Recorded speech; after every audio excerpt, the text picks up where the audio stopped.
Ah, c'est lui, ça, oui. J'ai déjà été une fois. Ben oui, oui, j'ai vu une fois. Butch Bouchard? C'est qui, ça? Rogasquet Vachon. Mon Dieu, c'est tout un nom. Regarde s'il a l'air jeune là-dessus. Hey, c'est Pierre Bouchard. Tu connais Pierre? Ben oui, il était à la télé. Ben Pierre, c'est aussi le fils de Butch Bouchard, qui était un des grands capitaines du club de hockey canadien. Mon père a joué pendant 15 ans avec le club de hockey canadien. Moi aussi, j'ai déjà joué, mais quand j'étais plus petit. Le père de Léo était le premier joueur de la Ligue nationale à porter le numéro 99. Léo, t'en as aussi des belles histoires, toi? J'en ai beaucoup. D'ailleurs, ça vous fera plaisir de connaître l'histoire de la grande équipe de mon oncle Émile? Oui, monsieur. Allons-y.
Qui êtes-vous? Je ne sais plus exactement.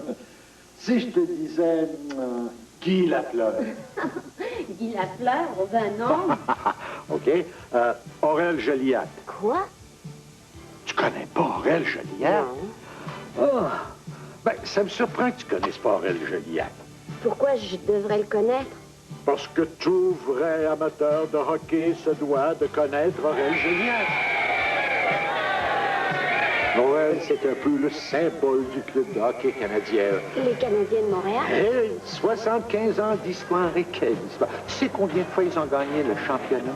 Non. 31 fois. 22 coupes cette année. 22? Ouais. Ils ont réuni près de 50 millions de spectateurs au Forum. Wow. Ouais. 500 joueurs. Pour une partie? Eh non, en 3/4 de siècle.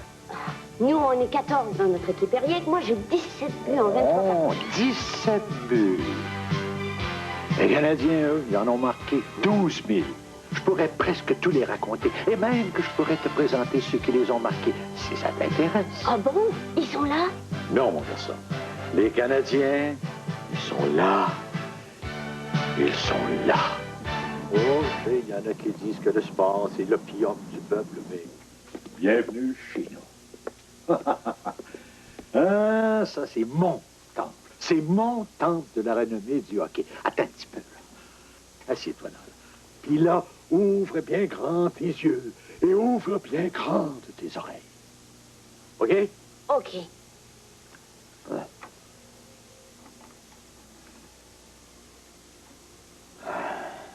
C'est un jeu d'enfant. On s'amuse à jouer quand on est jeune, puis on continue en étant adulte. Mais je pense qu'on ne vieillit pas. On joue pour gagner. Moi, du moins.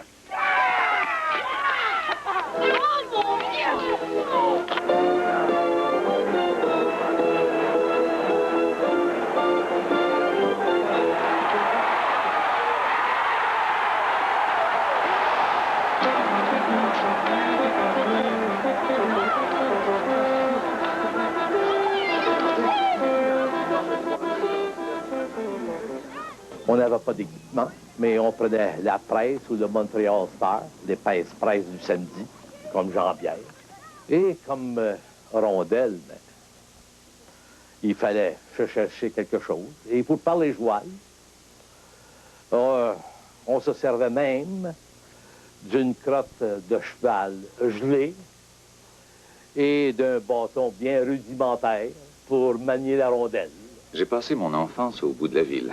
C'est tout juste si le tramway allait jusque-là. Et on jouait n'importe où à ce moment-là. Fallait se débrouiller, mais se retrouver un jour au sommet, dans la Ligue nationale, voir des villes étrangères comme New York, Chicago, Boston, Détroit, même pour certains être un héros, que voulez-vous de plus? Pour un jeune des bas quartiers de Montréal. Vous désirez louer une patinoire pour jouer au hockey? Pour une seule joute ou pour une saison complète? Entre amis ou compagnons de travail, louez une des 4 patinoires du complexe, les 4 glaces. Un endroit privilégié pour les hockeyeurs avec son restaurant, son bar, sa boutique de sport, jusqu'à un maître d'hôtel pour vous servir après votre match. Le complexe des 4 glaces, ouvert 365 jours par année. Bonne saison avec nous. Quand je joue, ce n'est pas la beauté de mes cheveux qui compte. Mais après le match, devant les journalistes, les lentilles de caméra et les millions de téléspectateurs, mes cheveux doivent être impeccables. Des pellicules, il n'y en est pas question. Pour les éliminer, j'utilise Head & Shoulders. Il enraye les pellicules et donne une belle apparence à mes cheveux. Caméra 2, Vincent D'Ampousse, on tourne. Je peux pas toujours avoir un casque sur la tête. Head & Shoulders, tous les jours. Pour des cheveux impeccables, sans pellicule. On prépare une soirée d'enfer, mercredi à RDS. Débutez votre soirée avec les meilleures nouvelles du sport au Québec. Puis rejoignez Pierre et Pierre pour l'avant-match Montréal-New Jersey. Voyez Canadiens Devils dans un match des plus importants en vue des séries éliminatoires. Puis profitez des nouvelles du sport avant tout le monde au bulletin de nouvelles Sport 30 Mag. Une diable de belle soirée. Mercredi sur les ondes de RDS.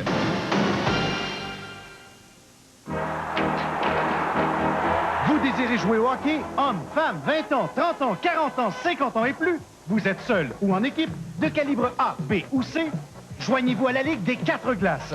Le complexe Les 4 glaces est un endroit privilégié pour les hockeyeurs. Avec son restaurant, son bar, sa boutique de sport, jusqu'à un maître d'hôtel pour vous servir après votre match. Le complexe Les 4 glaces est ouvert 365 jours par année. Joignez-vous à notre ligue.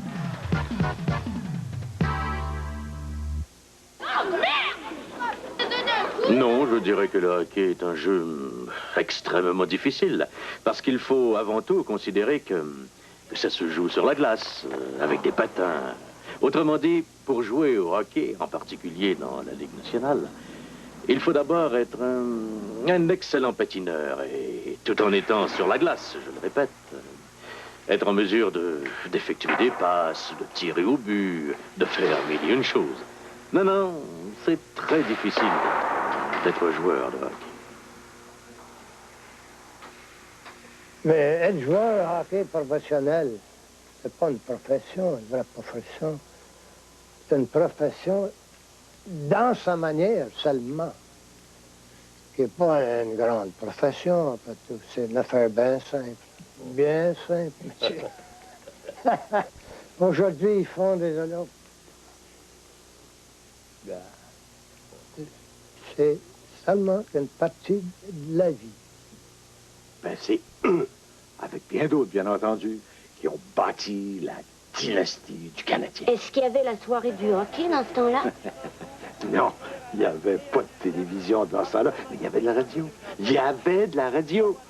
Avec des gens comme Roland Baudry, Michel Normandin. Lancé. Attends un peu.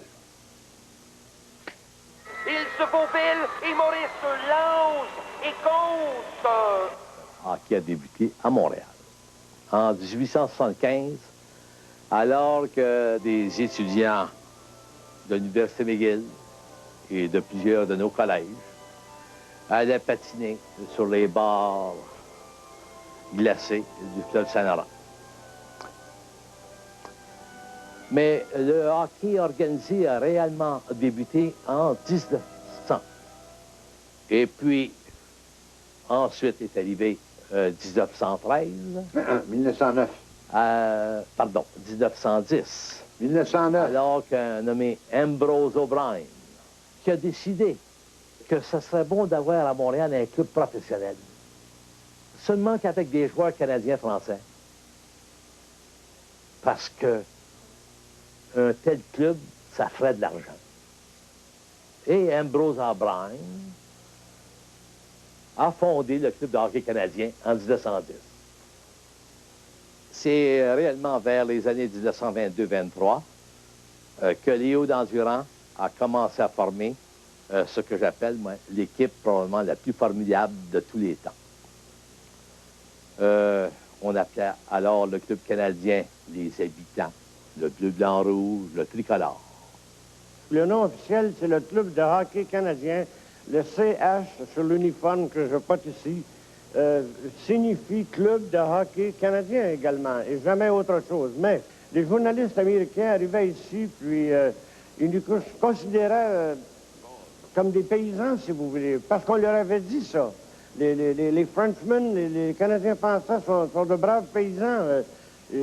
Montréal était beaucoup plus petit, il faut penser à ça, que c'était pas la même chose du tout. Alors, le mot Habs, employé surtout par les journalistes anglais et les journalistes américains, est demeuré. Et on l'emploie encore de nos jours, mais beaucoup, beaucoup moins. C'est le club de hockey canadien. Ça suffit. Eh oui, mon François. Le club de hockey canadien. Ah, le Canadien, c'est comme du bon pain de ménage. C'est comme du vin. Il y en a du bon, puis il y en a d'extraordinaire. Mais quelle que soit la boisson, il y a des ingrédients, puis il y a des hommes pour la fabriquer. Aurel Joliat, Howie Morenz, George Ainsworth. Le club canadien a toujours su recruter les meilleurs joueurs. Aussi, il a su s'adapter à tous les styles de jeu, à tous les règlements, afin que le hockey reste chez nous, dans la province de Québec et au Canada, une grande institution, je dirais même une religion. Et c'était une religion parce que on dévorait le hockey dans les journaux, on l'écoutait religieusement à la radio, et aujourd'hui, on les regarde fièrement à la télévision. Ce n'est que par imitation de nos idoles que je pense que le hockey a pu se développer au Québec et au Canada. Chez les avants, on a vu auparavant que Morenz et Joliat, qui étaient de rapides patineurs, ont probablement fait modifier des règlements, l'addition de la ligne rouge pour pouvoir ralentir le jeu. Pour moi, Aurel Joliat a été un des premiers grands piliers du club de hockey canadien, avec son fameux coéquipier, Howie Morenz. Howie, qui a été l'homme du Canadien, qui a aidé peut-être plus qu'un autre dans cette période-là, à créer la tradition de ce qu'on appelait aux États-Unis surtout les Flying Frenchmen. Ou les Français volants. Et Morenz était un joueur, je l'ai vu jouer seulement quelques fois, moi, mais enfin, il me semble que je l'ai très bien connu parce qu'on m'en a tellement parlé. Un type m'a dit, t'as joué longtemps avec Morenz, toi? Je m'en rappelle pas. Ben, il dit, es-tu fou? Vous étiez sur la même ligne, hein? Pas vrai, t'as joué avec Morenz? Oui. Oui, j'ai joué, mais jamais avec lui. J'étais toujours en avant de lui ou en arrière. On était jamais en droite ligne égale sur la glace. Tu ne peux pas le suivre. Ben, tu l'as vu, c'est vrai. Ouais. Quand il est parti à patiner, c'est un éclair sur la glace. Personne ne pouvait le suivre, hein? Il me dit qu'il ne voyait pas Morenz. Mais à sa manière, il était pratiquement aussi rapide que Morenz. Aurel pesait 136 livres. Il n'a jamais pesé une once de plus que 136 livres. Il a livré un peu plus de 800 mètres. Je crois que c'est 812 matchs. Dans la Ligue nationale, il n'y en a jamais manqué un. Il ne s'est jamais absenté, soit pour la maladie, soit pour une blessure, soit pour toute autre chose. Il a toujours été au poste. Et c'était un batailleur. Il ne reculait devant personne. Et, il me semble de le voir encore, il portait une petite casquette noire de baseball.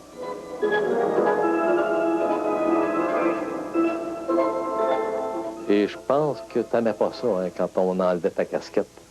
Non, non. Après ça, j'avais froid à la tête. J'ai jamais eu le brain, vous savez, le cerveau. C'est pour ça. Il m'a demandé pourquoi je portais la petite casquette. Mais ça me réchauffait le cerveau un peu. Et quand je pouvais fonctionner un peu mieux dans ce temps-là. Et puis, mais quand ils t'ont enlevé ta cassette, qu'est-ce que tu as fait? Ben, Smith, il n'est plus revenu au jeu. On n'a pas vu la partie après ça. Ce Sport Flash vous est présenté par la Subaru Outback, la première familiale sportive utilitaire, le meilleur des deux mondes.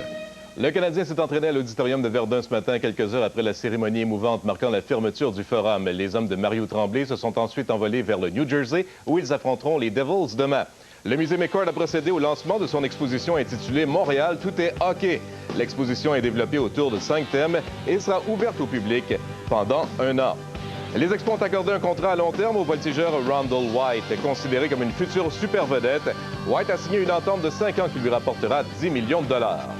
Et la formation montréalaise a subi un revers de 5-4 face aux Dodgers de Los Angeles à West Palm Beach. Raúl Mondesi a frappé un circuit de 3 points contre Kirk Reeder. Et un des meilleurs demi-défensifs de l'histoire de la NFL, Ronnie Lott, a pris sa retraite. Nous aurons les détails à Sport 30 Mag dès 22h30. À plus tard, mesdames et messieurs.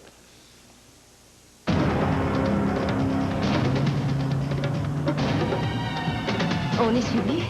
T'en fais pas. On roule dans la première familiale sportive utilitaire. Ah oui? Elle est à traction intégrale. C'est la Subaru Outback. Je comprends ça, là, mais... Tu sais qu'il y a plus d'espace de chargement que la Pathfinder? Aussi élevé que l'Explorer? Oui, mais... En plus, elle consomme bien moins d'essence que la Jeep Cherokee. Outback. Subaru Outback. La première familiale sportive utilitaire. Vous désirez louer une patinoire pour jouer au hockey? Pour une seule joute ou pour une saison complète, entre amis ou compagnons de travail, louez une des 4 patinoires du complexe, les 4 glaces. Un endroit privilégié pour les hockeyeurs avec son restaurant, son bar, sa boutique de sport, jusqu'à un maître d'hôtel pour vous servir après votre match. Le complexe des 4 glaces, ouvert 365 jours par année. Bonne saison avec nous. C'est là que, avec Morenz et Joliat, qu'est sortie cette fierté de jouer pour le club de hockey canadien.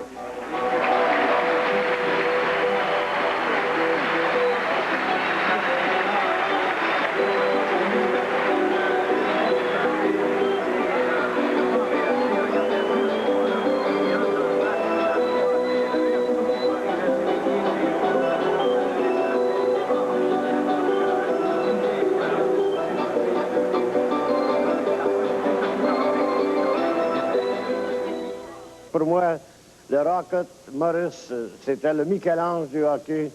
Jean Béliveau, l'artiste, c'était le Da Vinci du hockey.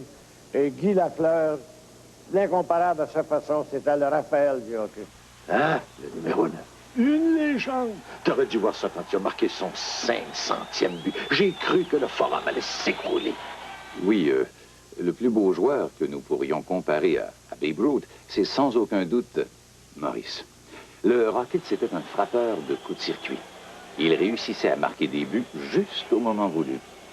Et je n'hésite pas à dire que c'était le joueur le plus électrisant que j'ai jamais vu.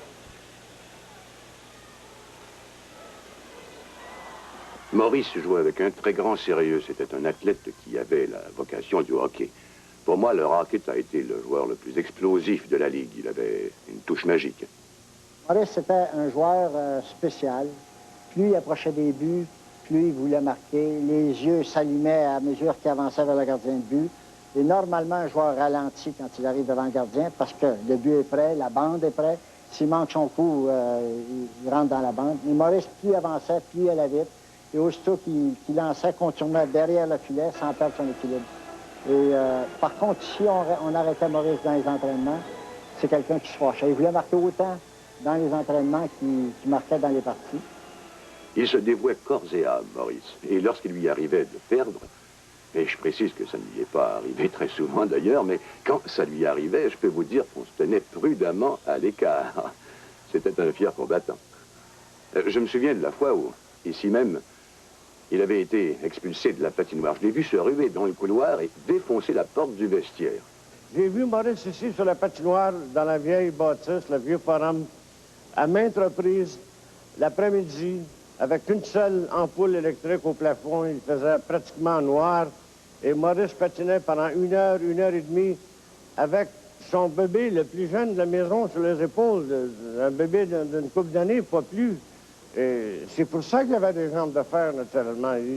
C'est un joueur très fort et qui avait le don de soulever non seulement la foule, mais il soulevait l'équipe avec lui. Avant l'arrivée de Maurice, le stadium de Chicago, par exemple, le Madison Square Garden, Boston, c'était vide.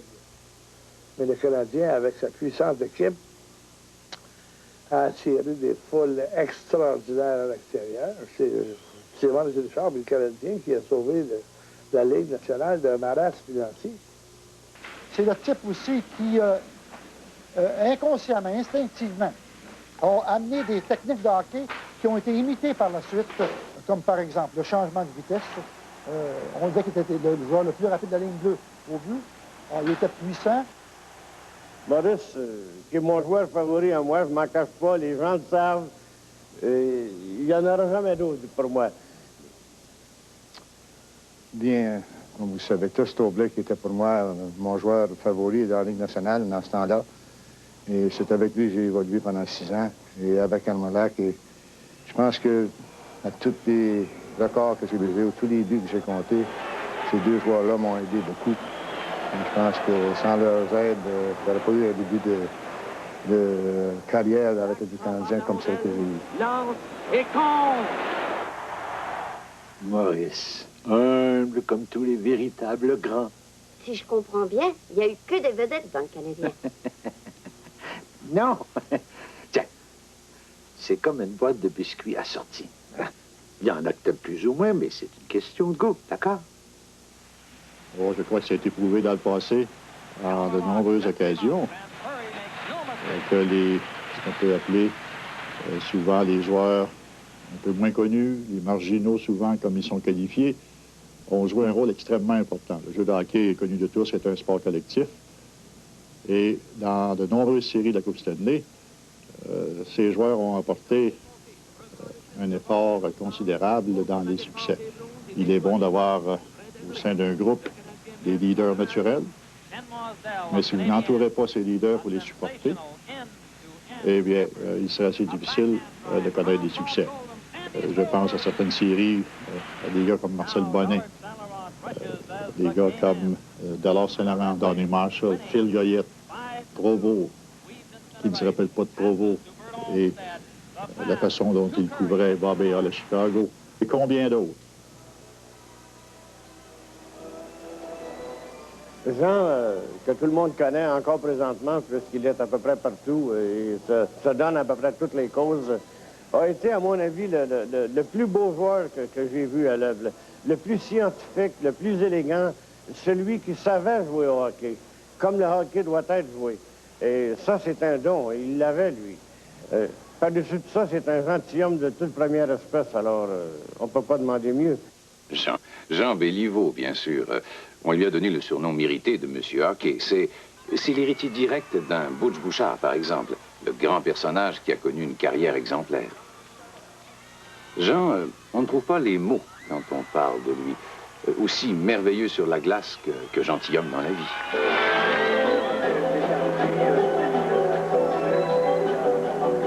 Nous nous sommes intéressés à Guy Lafleur parce que nous avons pressenti qu'il deviendrait un très grand joueur. Grâce à son adresse, à son art de la passe et surtout à son agilité incroyable sur la glace. Nous l'avons donc engagé et nous n'avons pas regretté d'avoir pris cette décision. Guy Lafleur était un modèle pour moi quand j'avais 14 ou 15 ans environ. Pour vous expliquer que Lafleur, à cette époque-là, égalait ou battait je ne sais combien de records. Son équipe accumulait les Coupes Stanley et je prenais plus de plaisir à le voir jouer que tout autre joueur. Il y avait en lui une sorte de charisme. C'était le joueur le plus excitant qu'on pouvait imaginer.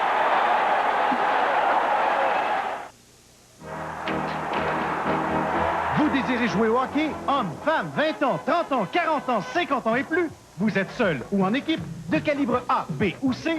Joignez-vous à la Ligue des 4 glaces. Le complexe Les 4 glaces est un endroit privilégié pour les hockeyeurs. Avec son restaurant, son bar, sa boutique de sport, jusqu'à un maître d'hôtel pour vous servir après votre match. Le complexe Les 4 glaces est ouvert 365 jours par année. Joignez-vous à notre Ligue. Hey, mordu des pochettes! Voici les nouvelles pizzas pochettes. Viande en plus de McCain. Elles feront des vagues. Allons, mordu des pochettes! McCain les a fait de votre goût, avec ce qu'ils ont d'ailleurs. Et leur goût tranche sur toutes les ondes. Du bœuf assaisonné, du salami, 2 variétés de pepperoni, du bacon canadien et plus encore, le tout dans une croûte qui est cuite et non frite. Il n'y a donc ni cuite ni gâchis. Les pizzas pochettes, viande en plus! Nouveau de McCain, un goût qui fera des vagues. Parce que nos journalistes sont plongés au cœur de l'action et qu'ils vous donnent leur juste, Sport 30 Mag égale Nouvelles du sport. Parce que nos animateurs hors pair sont branchés sur l'actualité sportive, Sport 30 Mag égale Nouvelles du sport. Parce qu'à chaque fois qu'il se passe quelque chose d'important, nous sommes là en direct, Sport 30 Mag égale Nouvelles du sport. À Sport 30 Mag, le but est clair, livrer les nouvelles du sport quoi qu'il arrive. Sport 30 Mag, les nouvelles en premier. Vous désirez louer une patinoire pour jouer au hockey? Pour une seule joute ou pour une saison complète, entre amis ou compagnons de travail, louez une des 4 patinoires du complexe, les 4 glaces. Un endroit privilégié pour les hockeyeurs avec son restaurant, son bar, sa boutique de sport, jusqu'à un maître d'hôtel pour vous servir après votre match. Le complexe des 4 glaces, ouvert 365 jours par année. Bonne saison avec nous.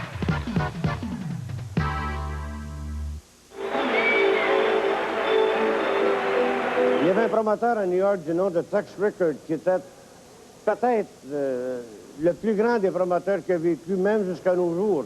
Et Rickard avait toutes sortes de trucs dans son sac. Je me souviens que les premières visites du Canadien, surtout, il faisait stationner des ambulances autour du Madison Square Garden pour ajouter du spectaculaire à son affaire. Et les Américains qui gobaient ça remplissait la patinoire. On n'avait pas de sport, on refusait du monde. Le club de hockey canadien est admiré et je ne vous apprendrai rien en disant que quand on veut faire une carrière dans ce métier, on aimerait bien faire partie de l'organisation du Canadien.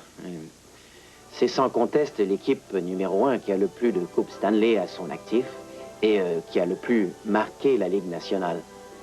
Tout joueur de hockey rêve plus ou moins de faire partie de cette équipe. Anton Stachny a sauvé. Et le but marqué par Peter Stachny. Il a eu qu'à faire dévier la rondelle par-dessus le gardien. La réputation du Canadien était grande en Tchécoslovaquie. Les Canadiens de Montréal, c'était une sorte de légende avec ses Béliveau, les frères Richard et ensuite Guy Lafleur. Des joueurs si populaires que les gens de mon pays ne parlaient que d'eux. Même ceux qui n'étaient pas des vedettes à Montréal étaient plus célèbres que certains joueurs d'ici, du Canada. De très bons joueurs, pourtant. Ils étaient populaires dans toute l'Europe. Il devrait y avoir un prix Nobel du hockey. Pas seulement pour les joueurs, mais pour les innovateurs, les créateurs, comme en physique et en économie. On pense au fameux jeu de puissance du Canadien qui a forcé les équipes de la Ligue nationale à modifier un règlement. C'est-à-dire qu'aussitôt qu'une pénalité, qu'un but était compté, la pénalité était terminée, parce que le jeu de puissance du Canadien était trop fort pour les autres équipes. Sur le même jeu de puissance, on pouvait compter 2-3 buts. Il y a eu également, dans la tactique, la stratégie du Canadien, des jeux qui ont été imités à travers le monde. Dans le temps de Tourblake, on sortait la rondelle sous forme de triangle. On ferait des filets, on passait, on coupait et on remettait la rondelle. Un peu plus tard, du temps de Bowman, on l'a sorti en forme de L, le long de la bande. C'est-à-dire qu'on passait à quelqu'un dans le coin de la patinoire, lui relayait à un autre qui était près de la bande. Et beaucoup d'équipes, présentement, imitent ce style-là. À Curry, qui lance. Le retour à Leclerc, qui compte. Canadien de Montréal, prix Nobel d'invention. Il faut dire qu'on soignait à la fois l'attaque et la défense. Émile, voici une situation. Une ligne d'attaque fonce droit de front. Que feront les 2 joueurs de défense pour briser cet élan? Dans une telle situation, les joueurs de défense reculent de manière à réduire les angles des adversaires et de diminuer la vitesse de leur élan. Tout ceci pour permettre à nos ailiers de revenir à temps, nous prêter main forte. Nous espérons toujours que le rocket ou le boom-boom s'emparera de la rondelle pour donner la réplique. Très bien, Emile.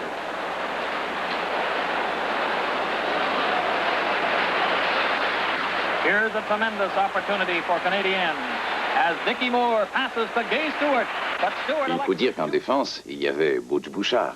Il y avait aussi mon idole de l'époque, Doug Harvey, qui faisait tout pour vous aider lorsque vous arriviez. Doug s'efforçait toujours de donner des conseils aux jeunes. Il leur expliquait ce qu'il fallait faire, comment se comporter sur la glace. Nous démontre pourquoi il a été choisi sur l'équipe d'étoiles. Doug Harvey, à mon sens, à moi, le plus grand de tous les joueurs de défense, supérieur à Bob Orr même.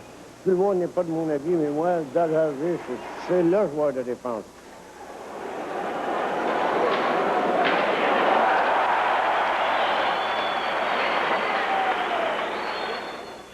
Assistons à une pratique du club canadien au parc Jeanne-Mance en 1925. Voici Georges Vézina dans les filets. Le plus fameux des gardiens de but devait mourir quelques mois plus tard. Canadien de Montréal, prix d'excellence pour les gardiens de but. Parce que vraiment, dans l'ordre, les trois meilleurs gardiens de but, ça a été Jacques Plante, Terry Sawchuk, Bill Durnan. Tu vois ce que je te disais? C'est une question de goût.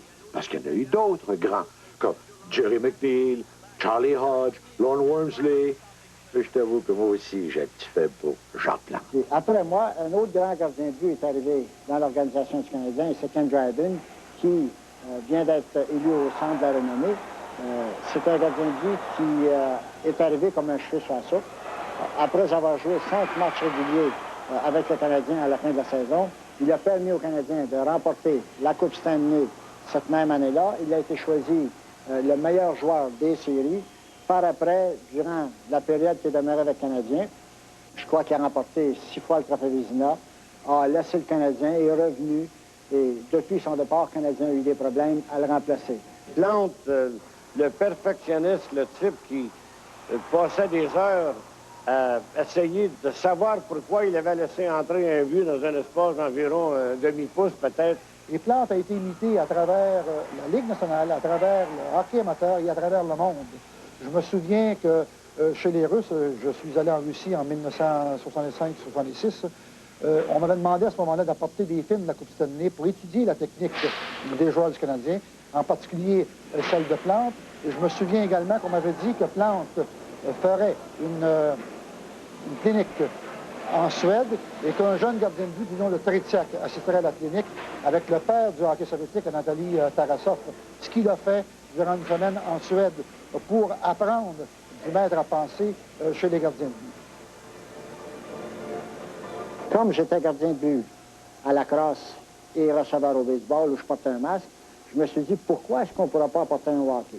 Alors, en 59, un employé qui travaillait pour une compagnie de filtre de verre m'a dit « Écoute, Jacques, je peux te faire un masque moulé au visage qui te permettra de voir assez bien pour jouer et qui te donnera une bonne protection. » Alors, à l'automne de 59, j'ai porté ce masque et dans les matchs d'entraînement également. Mais lorsque la saison a commencé, Tobley, qui était notre entraîneur, m'a dit « Écoute, Jacques, je suis bien d'accord pour que tu te protèges durant les matchs amicaux, durant les entraînements, mais dans les matchs réguliers, si tu portes un masque, tu vas être trop détendu, tu n'auras pas peur de te faire tuer, puis tu vas mal jouer. » Alors, j'ai commencé la saison sans porter mon masque.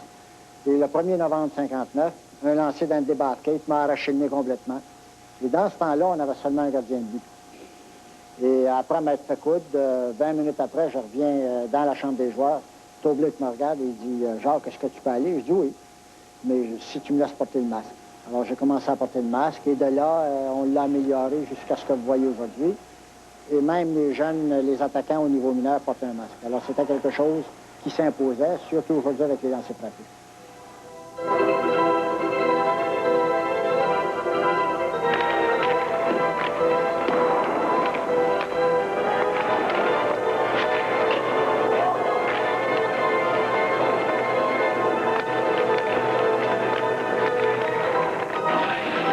Le Canadien a marqué aussi le jeu de hockey chez les amateurs et je dirais à travers le monde par son mouvement perpétuel. On a parlé beaucoup des Russes qui sont constamment en mouvement sur une patinoire, mais on oublie que les joueurs du Canadien, par le style de patinage qu'ils avaient, ne restaient pas dans des corridors sur une patinoire, bougeaient constamment, encouragés, ce qui a fait que les joueurs du Canadien n'arrêtaient pas sur une patinoire. Maurice Richard, Béliveau, Henri Richard, avec des styles de hockey différents, se laissait glisser, était toujours à 50 en vitesse sur le patinoire, si bien que lorsqu'ils accéléraient, ils étaient plus rapides pour parvenir à la rondelle.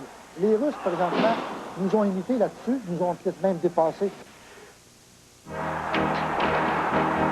Vous désirez jouer au hockey? Hommes, femmes, 20 ans, 30 ans, 40 ans, 50 ans et plus? Vous êtes seul ou en équipe, de calibre A, B ou C? Joignez-vous à la Ligue des 4 glaces. Le complexe Les 4 glaces est un endroit privilégié pour les hockeyeurs. Avec son restaurant, son bar, sa boutique de sport, jusqu'à un maître d'hôtel pour vous servir après votre match. Le complexe Les 4 glaces est ouvert 365 jours par année. Joignez-vous à notre Ligue.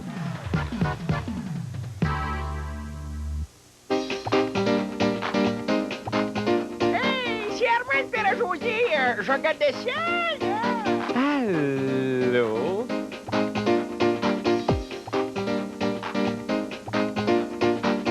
Tais-toi, imbécile. Mesdames et messieurs, les grandes gueules! Les Grandes Gueules, l'émission la plus folle, du lundi au vendredi de 16 à 18 h à CKM, Radio Énergie. Amateurs de sport, ceci s'adresse à vous. Obtenez des prévisions sportives gagnantes en composant le 1-900-870-3456. Nos prévisions sont basées sur les toutes dernières statistiques, les alignements de dernière minute et les codes du Nevada. Grâce à StatSport, obtenez aussi gratuitement les résultats de tous les matchs révisés toutes les 60 secondes au 790-4444. 4,95 la minute, réservé aux 18 ans et plus. StatSport, la ligue des gagnants. Vous désirez louer une patinoire pour jouer au hockey? Pour une seule joute ou pour une saison complète, entre amis ou compagnons de travail, louez une des 4 patinoires du complexe, les 4 glaces. Un endroit privilégié pour les hockeyeurs avec son restaurant, son bar, sa boutique de sport, jusqu'à un maître d'hôtel pour vous servir après votre match. Le complexe des 4 glaces, ouvert 365 jours par année. Bonne saison avec nous. Il y a des équipes vraiment extraordinaires parmi la Ligue nationale de hockey. Vous trouvez des joueurs extraordinaires dans chaque équipe qui évolue au sein de la Ligue. Nous jouissons d'un système de jeu que j'appellerais un système compétitif et où chacun peut s'exprimer et pas uniquement une bonne équipe faite pour représenter son pays.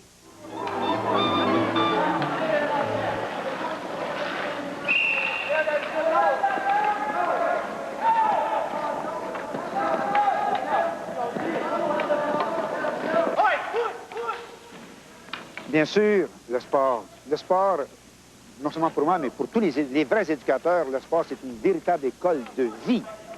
Moi, je peux vous dire que ça fait 32 ans que je suis au centre de l'Immaculée. Nous avons eu plein d'équipes de baseball, de hockey, de tout. Mais pour des jeunes, là, des fois, il y a certains jeunes qui sont à l'école, qui ne sont pas tellement forts en classe, ils arrivent à 10, 12, 13, 14 ans, ils sont en train de développer une espèce de complexe d'infériorité. Bon. Mais voici qui joue au hockey, ces petits gars-là. Ils ont commencé à jouer au hockey à l'âge de 4, 5, 6 ans, 8 ans, 9 ans. Ce gars devient le meilleur compteur. C'est un excellent gardien de but. Ou bien au baseball, le Parc La Fontaine, c'est le meilleur premier but, c'est le meilleur frappeur, le meilleur lanceur. Alors ça le revalorise.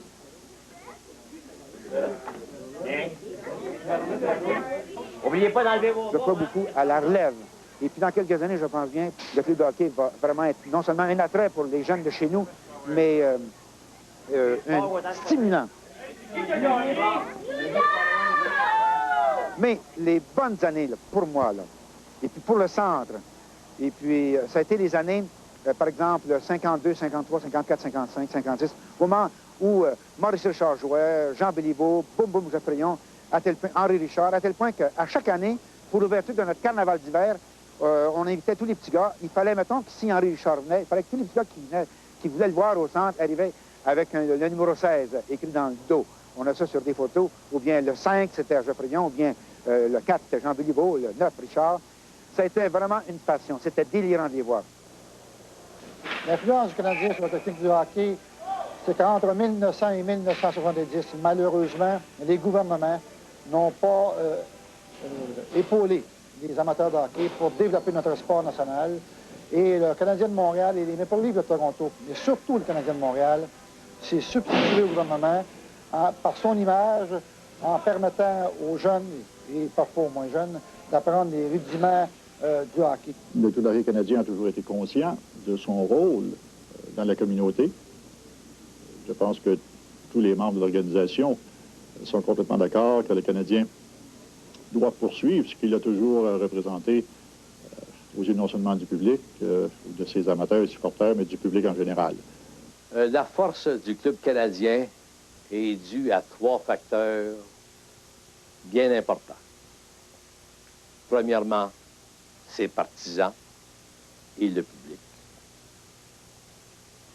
Deuxièmement, ses joueurs qui ont toujours donné leur meilleur rendement. Et troisièmement, son organisation. Moi, je peux le dire que jouer pour les 3 mousquetaires, qui s'appelaient Joe Cata, Léo Dandurand et Louis Le Tourneau. Ils appelaient les 3 mousquetaires, hein? Les propriétaires du Club de hockey canadien.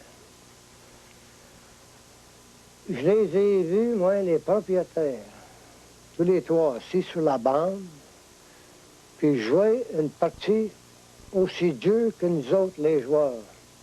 Après la partie, rentrer dans la chambre, j'ai compté l'histoire en m'emmenant ici, hein. C'est de déshabiller ces 3 hommes-là, puis aller prendre leur douche pareil comme nous autres. Est-ce que c'était des propriétaires?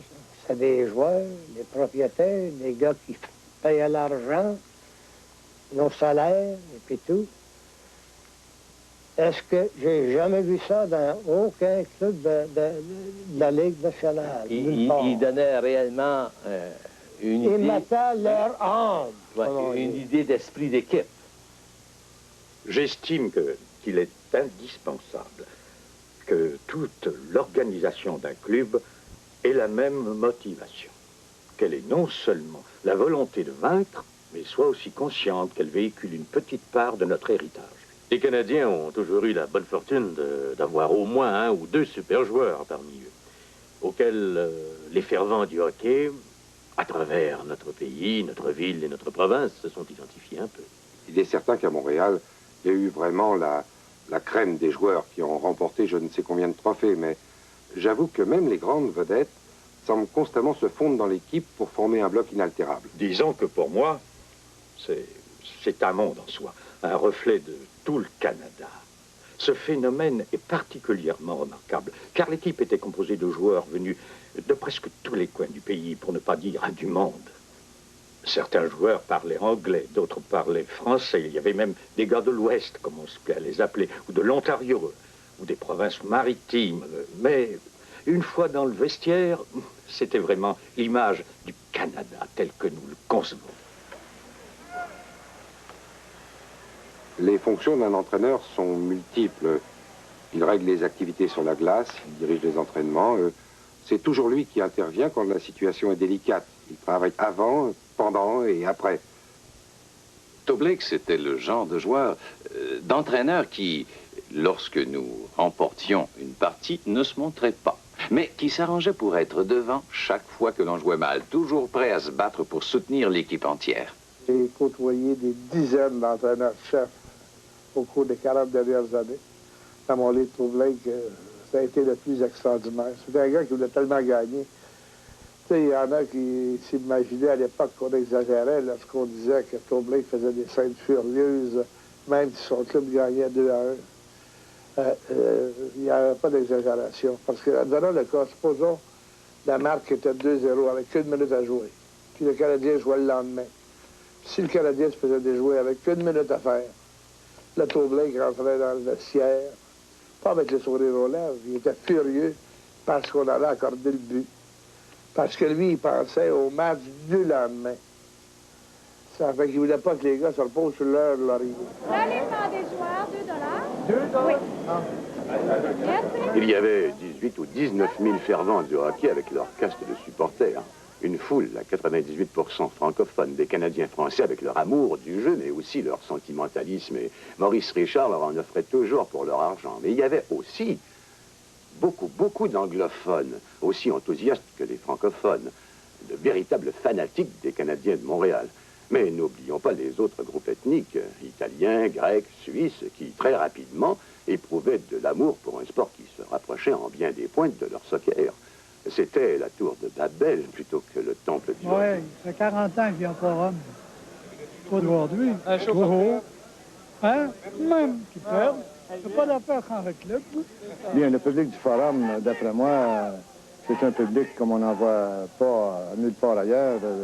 Le peuple canadien-français ou de la province de Québec a toujours aimé le hockey. Ce sont des supporters du hockey.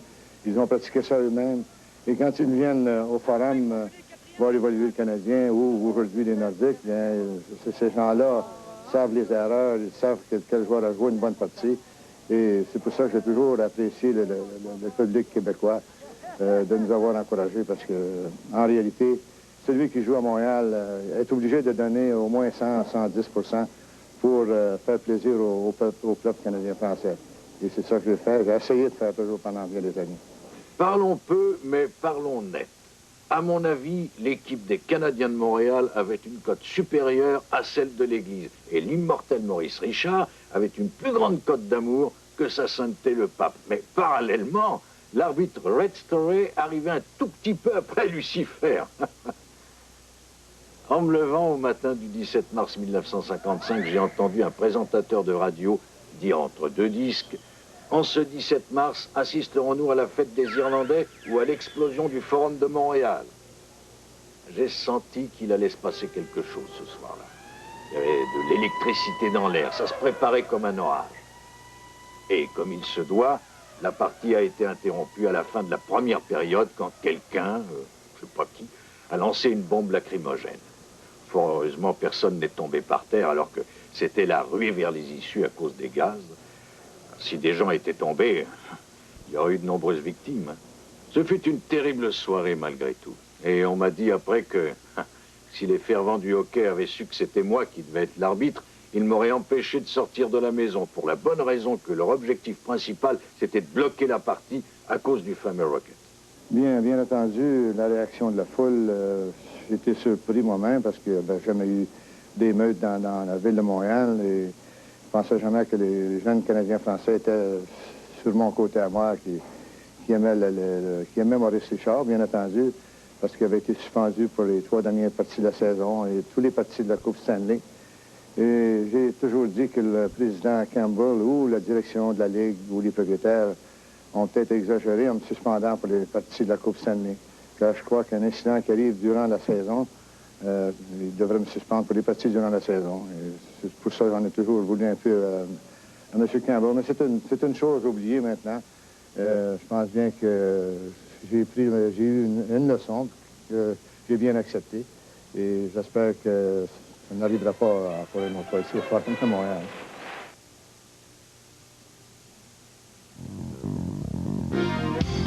Au Centre Épique, ce qu'on veut, c'est votre bien-être avant tout.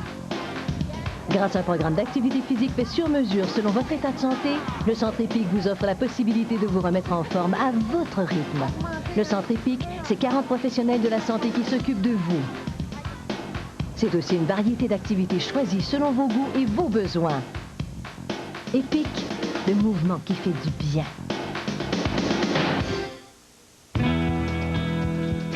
Les aptitudes physiques peuvent vous mener loin, mais l'équipement compte pour beaucoup. Je cherche toujours de nouvelles idées. C'est nécessaire pour rester dans la course. C'est ce que j'aime de Pré Plus.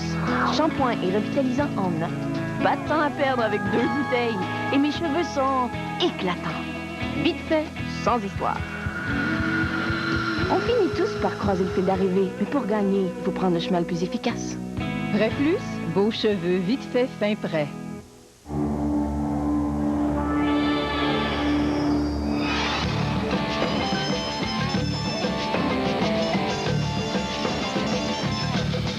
Qu'il pleuve, qu'il neige, qu'il vente, depuis plus de 90 ans, nos camions sont sur les routes. Du nord au sud, d'est en ouest, ils sillonnent le pays, infatigables, et ils continueront encore longtemps, tant qu'ils auront ces 3 lettres à l'avant. GMC. 3 lettres qui en disent long.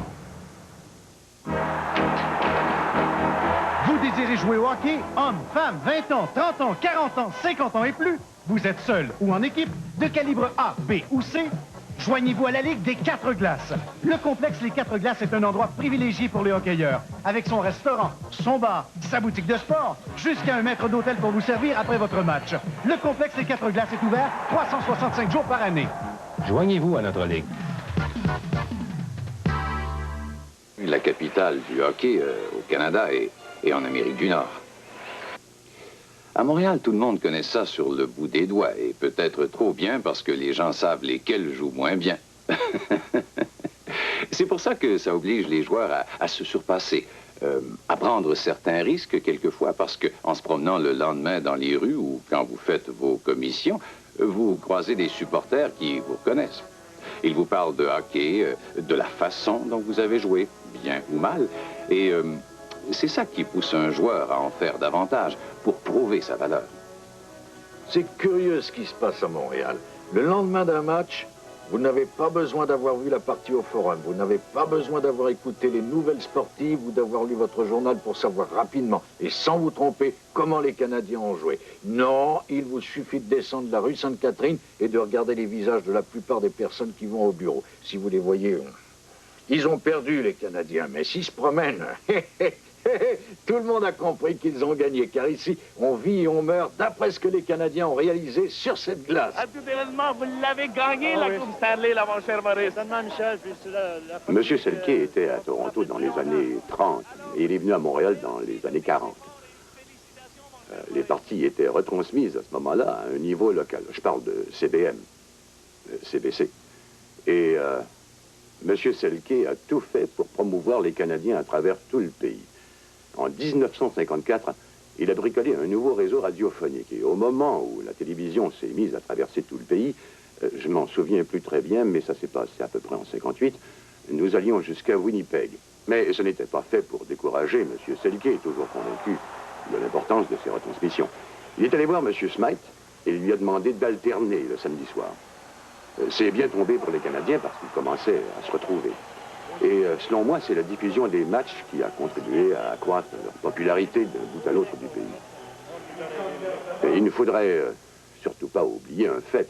Les joueurs eux-mêmes veulent savoir si on télévise la partie. Il y en a qui viennent me voir en me demandant « Sommes-nous sur le réseau ce soir ?» Ce qui amène un joueur originaire de Saskatchewan ou de Colombie à se dire « Chouette, mes amis et mes parents vont voir. » C'est très important pour eux. Cet après-midi, nous rendons visite à Bernard Chatrion à l'hôpital. On sait que le fameux numéro 5 des Canadiens vient de subir une opération au coude.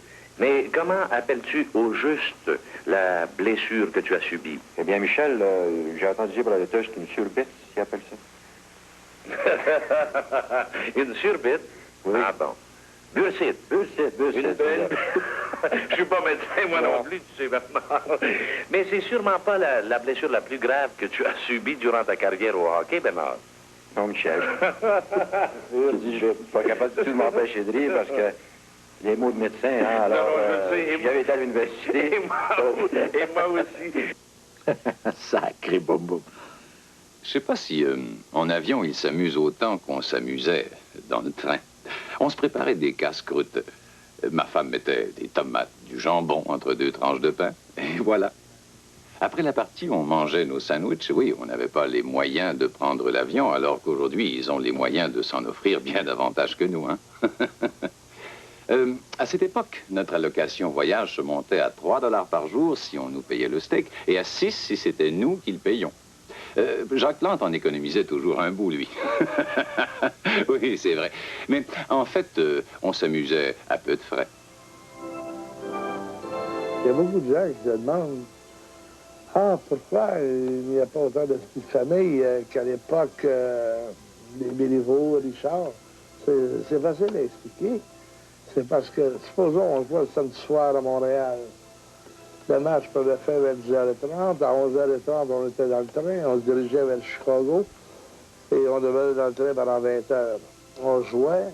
Puis tout de suite après la partie, on était 23 heures dans le train pour revenir à Montréal. Alors, je ne dirais pas qu'il y avait de clics, mais il y avait des groupes. Il y en a qui jouaient au bridge. Il y en a qui jouaient au cœur. Moi, je devais impliquer les parties de cœur. Puis j'étais la victime préférée de Maurice Richard, Bruce Bouchard, Todd Blake. Je pense qu'il me reste encore des bleus, parce que j'étais un mauvais joueur. On se tenait tous ensemble. On jouait aux cartes. Le règlement nous interdisait de jouer de l'argent, mais on se laissait aller quelquefois. Hein. On jouait gros. 10 sous la partie ou 20 sous, $1. Et vraiment, nous formions une famille. Les joueurs se serraient les coudes. Ouais, une famille. Une famille unie. Avec des chicanes. Ben, comme une vraie famille. Le Canadien, peut-être c'est encore plus que le hockey, le Canadien. C'est le Canadien. Et puis, je le réalise encore aujourd'hui en allant dans n'importe quelle ville de la Ligue nationale, que ce soit New York, Pittsburgh ou Minnesota. On voit venir la presse montréalaise, là. Puis je suis persuadé qu'il y a du journalisme d'aussi bonne qualité dans toutes les autres villes. Mais on nous voit venir comme une sorte d'élite, une sorte de crème, parce que justement on couvre le Canadien. C'est pour vous dire à quel point le Canadien demeure l'organisation.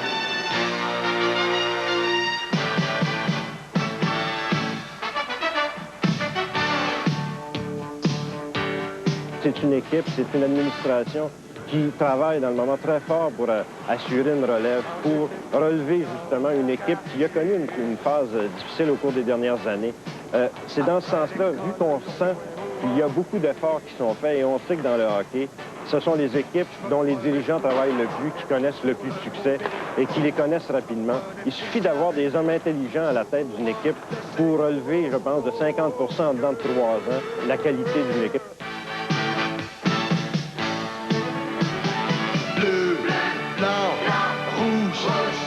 Hier, aujourd'hui et demain. Bleu, blanc, rouge, le Canadien,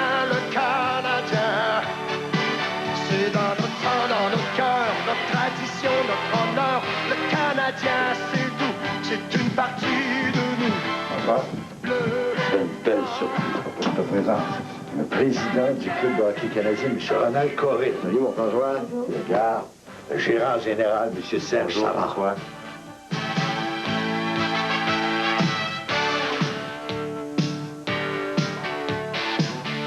Je suppose qu'il t'a dit que le Canadien était là. Et là. Aujourd'hui, ça n'a pas changé. On sera pour Guy ou pour Larry. On a chacun notre héros, chacun porte son numéro, chacun a son porte-bonheur et toujours de Ce que vous faites, vous autres, pour mon équipe, mon Canadien, on fait beaucoup de choses. Mettez une bûche dans le poêle, on va tout vous expliquer ça. Bon, très bien. Bleu, blanc, rouge, hier, aujourd'hui et demain. Bleu, blanc, rouge, le Canadien, c'est dans notre sang, dans notre cœur, notre tradition, notre honneur. Le Canadien, c'est tout, c'est une partie de nous. Bleu, blanc, rouge, le Canadien, c'est une partie de nous. Bleu, blanc, rouge, le Canadien, le Canadien,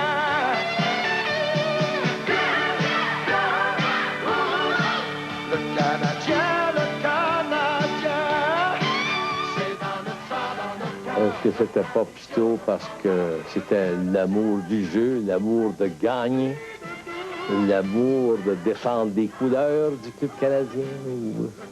Et l'exemple que vous et les joueurs et le club donnaient à la jeunesse ou quelque chose de même? Ouais. Tu l'as tout dit. Pierre, est-ce que les Canadiens sont toujours là et là? Ben oui. Il m'a fait plaisir de vous présenter l'histoire de cette grande équipe de hockey qui existe depuis plus de 85 ans. Ce film a été tourné en 1986 et depuis ce temps, ils ont gagné 2 Coupes Stanley, soit en 86 et en 93. De nouveaux noms se sont ajoutés, tels que les Turgeon, Darpus, Brisebois, Koivu. Les joueurs sont devenus entraîneurs. Il y a eu de grosses chicanes de famille, mais reste que le Canadien est toujours là, et reste aussi que le hockey est une religion pour nous. Et comme le dit le père Sablon, le hockey est une formidable école de vie.